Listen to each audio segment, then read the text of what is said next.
Hi Papercrafters! Welcome to another Design with Jo video. I'm Joanne Rogers, a Stampin' Up! Demonstrator in Central Alberta, Canada, and I've been designing with you in mind since 1999. Today I want to share a really quick card and I want to give you some tips on working with the Stampin' Blends. Here's everything we're going to need except our paper. We're going to be working with the Highland Heather, Daffodil Delight, and our Granny Apple Green Stampin' Blends. And I've got the color lifter out. I don't know that we're going to use it, but I do have it just in case I make a little bit of a boo-boo.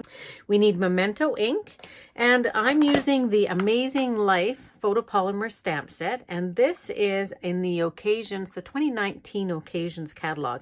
And I really like this one because it's got coloring, and I like to color. So if you like to color, you can use your watercolor pencils, you can use your Stampin' Right markers, you can create your own paint with your re-inkers.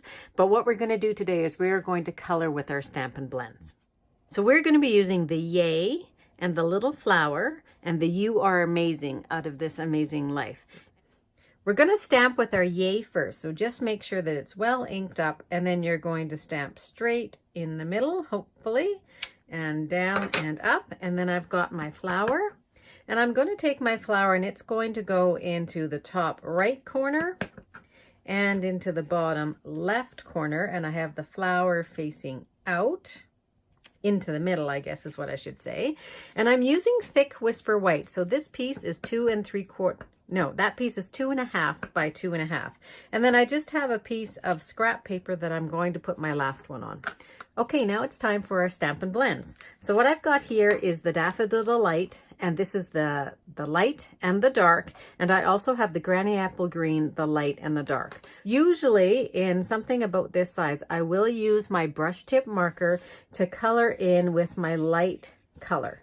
So this is light Daffodil Delight right into the petals. And I color, because this is a small shape, I'm going to color all of that. And then I'm going to go in with the bullet tip on my dark.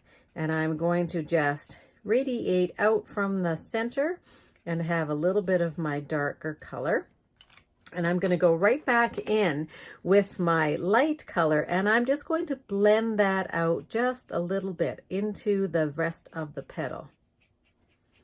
So all you're doing is you're creating, when I first did the dark, there was a little bit of a darker line there. So I'll do the other one so that you can see it as well. And I think I'll do that one in the Highland Heather. So again, here's my light Highland Heather. And I'm going to go and do the entire flower. And this is going to be my base color. And there is enough variation in these markers. They're really nice and juicy. They're wet. They're alcohol ink, so that will evaporate fairly quickly. So I go in with my darker color, do the same thing, just create a halo really around that outside edge, and then back in with my lighter. Now I could go back in with my bullet tip here. It's up to you. I like to do the lighter and the dark because then I can see where I'm going to be creating a little bit of my shadow, a little bit of my stronger color. So you can see that that has moved it out a little bit.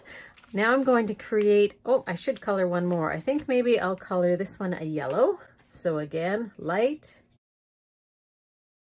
dark, and back to my light. Now, one thing you do want to be careful is when you are using these brush tips that you use a much lighter touch than you would normally.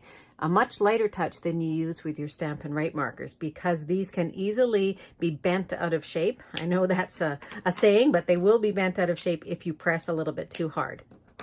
So let's go in and color all of our leaves now. So again, I'm going to use my lighter and my bigger, my brush tip, and I'm going to color in all the leaves. Now this is not such a large area that I can't color the whole thing and then come back to it. If I had a much larger piece, I would color little bits of it and then come back to it, because I don't want my alcohol ink to dry. So I'm just going to pull that out a little bit. Now some folks like to start with their dark and then go into their light. I find that I just like the look for myself if I go light and then go dark. So there's one. I'll show you the difference. How about I do that? So here I'm going to start with the dark. And I'm doing pretty much the same kind of coloring as I did on that one I just finished. And now I'll go in with my light. I'll pull out some of my color and color the rest of the area with the light color. And we'll see how they look once they've dried. Now they do take just a few minutes to dry, so I'm going to leave that one and then I'll finish off this one with my light.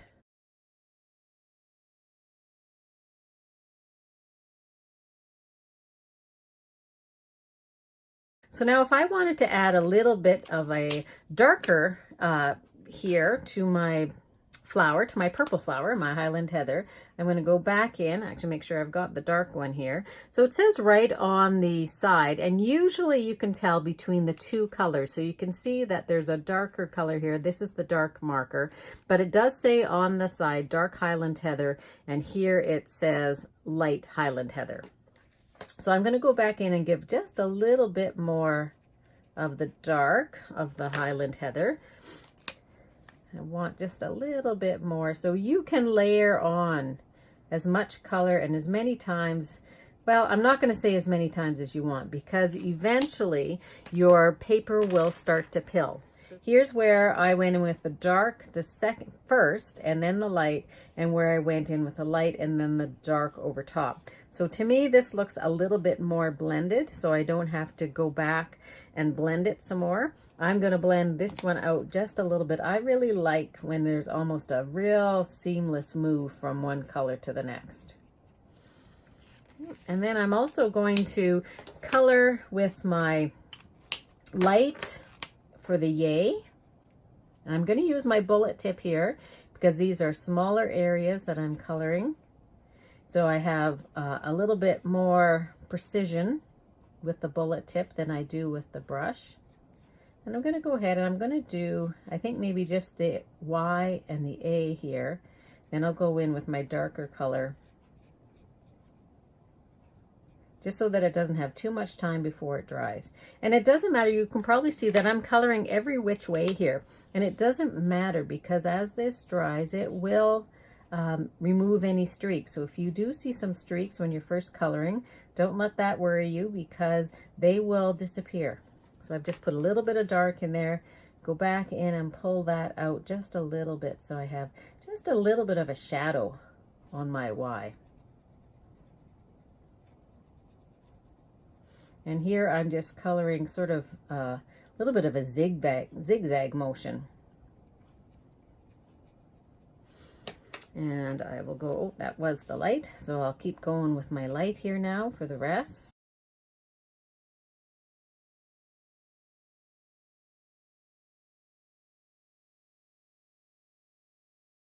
And I'm just going to put a little bit of the yellow in behind because there is a shadow on this yay. So I'm going to just put a little bit, instead of going with my dark color, which is another option I could have done, I just want to highlight this a little bit more with the yellow. So I'm just going to cut this flower out using my paper snips. So whenever you're cutting out, you want just a little tiny border of white around. And this flower is actually fairly easy to cut out. There we go. So now we're ready to put our card together. So I'm going to close up some of these lids on here. One of the things that I really like about the Stampin' Blend is that we really don't have to think about our color choices. Because there's two, a light and a dark, it's easy for us to remember what goes with what. So I have a piece of thick Whisper White for my base of my card, and I've scored it, it's 4 1/4 by 11, and I've scored it at 5 1/2. And I'm just going to line this up on my grid paper so that I can know that I'm going to be stamping my words fairly straight. Now I could pull out my Stamparatus, but it's so easy when you have a photopolymer stamp that you can see right through your acrylic block. So I'm just going to put this down right at the bottom. I'm going to try and get it in the center. I'm using Highland Heather there, so I've got that. And now we're just going to glue together our pieces. So this piece again was 2.5 inches square. And you can see here that this, I use thick Whisper White, and you will get some bleed through on the back. That's normal, and I wouldn't worry about that. So I'm just going to put this on with my snail on top of a piece of Granny Apple Green that is 2 5/8 by 2 5/8. And then I'm going to put that directly on top of a piece of Highland Heather that is 2 3/4 inches square, that is. Okay. And then I'm just going to put that down on top of my card, and I'm going to use dimensionals to do that. So 4 dimensionals, 1 in each corner. And while I have the dimensionals out, I'm going to put 1 on that last flower. And if you have any problems getting your dimensionals off, an easy thing to do is just take your nail and impress right into the dimensional, and it should come right off for you. Okay, so we're going to just place that down on the card. I really like the cleanness of that white there. And then the last thing we're going to do is take our last flower and maybe put it right over here. There's just one more thing that I do want to do. I want to take some of our sequins, and these are in the Gingham Gala in the Occasions catalog, and I'm just going to put those right over top of the flower centers. So I'm going to put here, and this is the iridescent one, which is really quite pretty. It catches the light and gets some pinks and a little bit of green, a little bit of purple in there. So it'll go really, really well with our flowers. So there's our card. So here's a tip for making a bunch of cards fairly quickly. Stamp out your flower multiple times on just a piece of thick Whisper White, and then cut your size here and maybe 5, 6, however many you want to make, and stamp them up with your Memento stamp pad. Then take your Stampin' Blends and sit in front of the TV, and you can create and color, and they'll be done in no time. So thanks very much for joining me. I hope you enjoyed this project. If you do, please like it below and consider subscribing to my YouTube channel. All of the supplies that I used to make today's card you can find in the description below. And if you live in Canada and don't yet have a Stampin' Up! Demonstrator, I would love to be your gal. You can check out my blog at www.designwithjo.ca. So once again, thanks very much for joining me, and have a great paper crafting day.